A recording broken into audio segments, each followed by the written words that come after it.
My older Flounder gig, you can see that it's held up pretty good, but it's made out of stainless steel. It's a little heavy, which does help with sticking the flounder, but it gets tiresome carrying it along, and it also bends and does not bend back into shape. So we're going to make a new gig to go with the new lights I just made. The gig's going to be made out of titanium. Now you see it's kind of long. It's 72 inches long. It needs to be 60 inches long, and we need to cut it.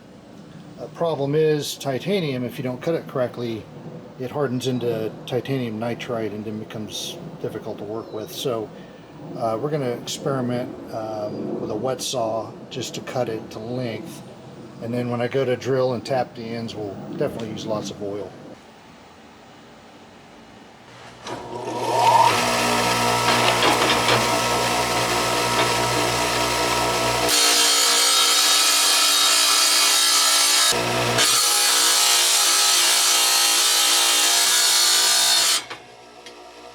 Okay, stand by for some Bubba engineering here. You've been warned.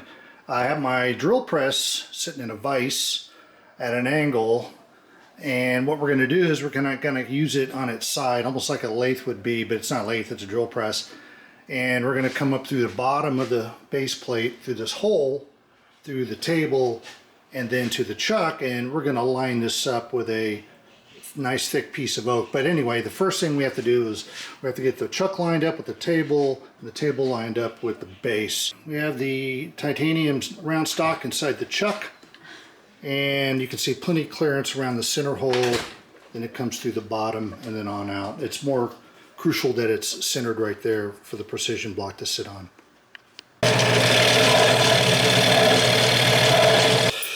Okay, on the business end of the gig, you're going to have the spear gun tip threaded for 6mm. We're going to drill and tap a hole that'll hold a 6mm stud that this can screw onto, so it can be changed out and stuff like that. The size bit we're going to need for 6mm by 1 is going to be a 5.8mm bit or a 13/64 bit as well. Okay, you can see my Bubba setup here now. We got our bit. Got our titanium rod through the guide. Then on the bottom we have a vice grip on the rod to block it from going down as I exert pressure with the chuck. And we will see how this goes.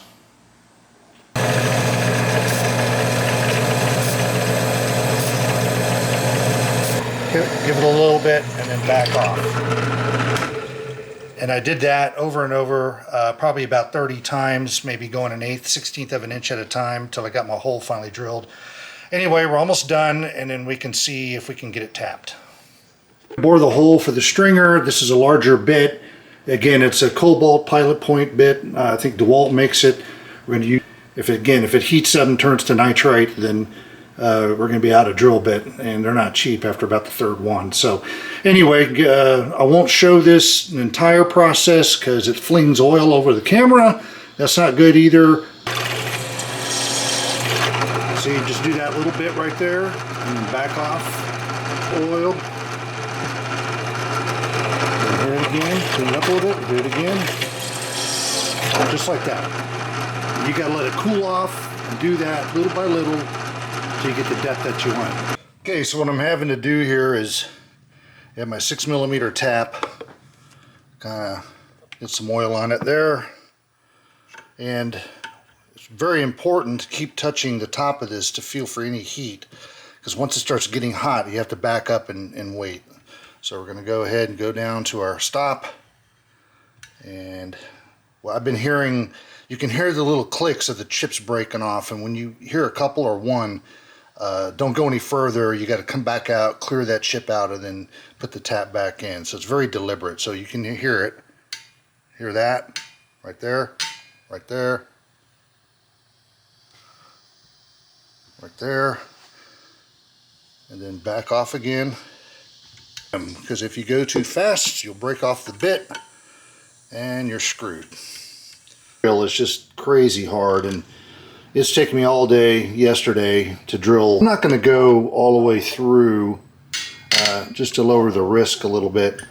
I got a lot of it tapped, and I think that's enough for it to hold the threaded shaft for the spear gun tip. So what I'm going to do is shoulder it on there. It'll go down further that way. Then I can cut the head off, and then I'll have my threaded post for the spear gun tip. That's the plan. We'll see how it turns out. Last hole we have to drill is our tiny hole for a pin that's going to hold in our stringer. The stringer is basically 1/4 inch nylon. I wanted to clear out all the chips and pieces of metal from drilling that smaller hole that are inside the tube there, because then we won't be able to get our nylon into there all the way that like we need to. So we're going to go ahead and just take a hand drill and a 1/4 inch bit and just ream that out inside. Make sure we get all those little bits out. Okay, next we want to give a little bit of a flare to the inside of the tube. If there's a sharp edge from the cutting, it'll start cutting into our stringer, and then after a while we'll have to replace the stringer because it'll be frayed right there. So what we're going to do is we're just going to take a large 1/2 inch bit, put it up in the hole there, and just give it a few little.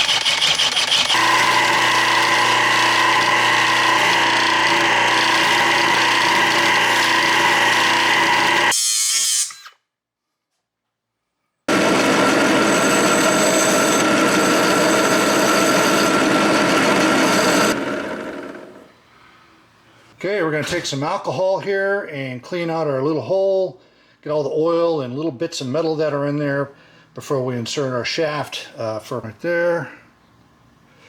On the other side, give it a good quench. Look at all that junk that came out of there. Everything's good to go. Now we're going to install our shaft. Now this will still be a little too long, but that's okay because I'm chewing up the end here. I'm going to cut that off one more time, then it'll be the appropriate length for the spear gun tip.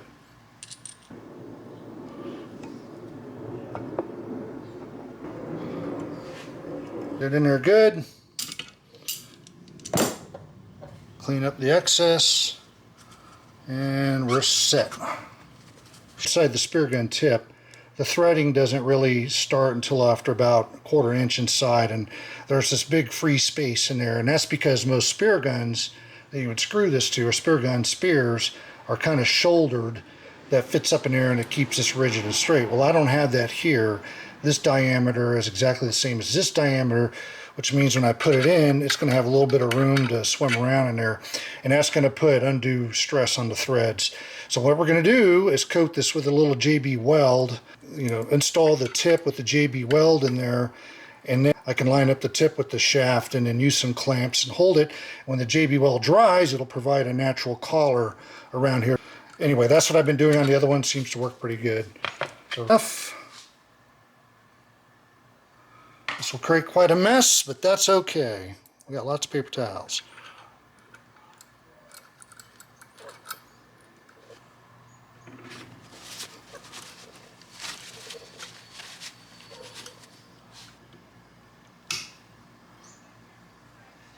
Seems a little better.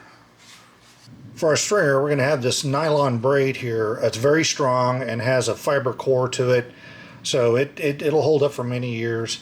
It's barely just small enough to fit inside the hole here. In fact, I had to do a little work to get it in there, but it's about 12 foot long, so we're going to attach it to the gig first and then insert a pin to hold it, and then we're going to attach a float on the other end with a clip so you can take the float off to take the fish off. Stand by. Okay, so I've taken a torch and have basically burned off all the frays and actually made this a little smaller using the torch so that it'll fit it all the way in.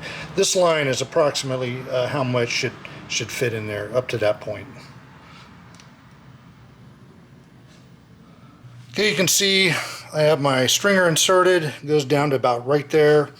Next thing we're going to do is we're going to take a nail and we're going to drive it through this hole that I pre-drilled. Then you cut it. About that much left.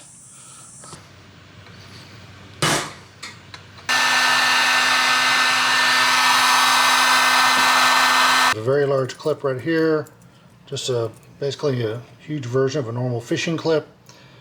Just put our line through about right there, and then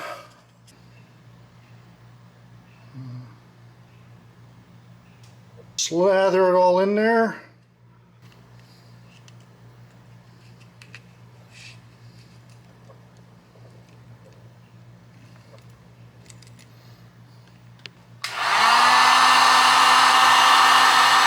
You see we got our float done. There's our bundle clip, and it just goes through the float. When you're ready to take your fish off, you just undo the clip, close the clip, pass it through the float, let all your fish off, and then reapply the float and re-clip it, and you're good to go for the next time. Of course, clean it and all that. Every so often you may have to redo some of this. It is saltwater environment. It does take a toll on it. But you know, they last, all my gigs typically last 10 years before you either have to replace the lanyard or the stringer or any of the clip mechanism or anything like that. Tips usually last forever. If not, I can replace them or sharpen them. You can also see the tip came out nice. This is never going to come off, and it's super strong because the core of it actually, or the shaft actually goes down about that far and is JB welded in. There you go. There goes the float. Yeah, 12 foot's about right for the stringer. Too close and you're going to be pulling fish all the time out of the water. Too far, then they get tangled up and stuff. And some guys use steel cables. I don't like that. I think steel cables are a bad thing to have in the water with you when you're walking around in the dark. I could see a lot of problems. If I had to, with this at least I could cut it if I got tangled up, or you know, even worse. So anyway, I prefer the nylon braid. Lasts 5-6 years at least, and good to go.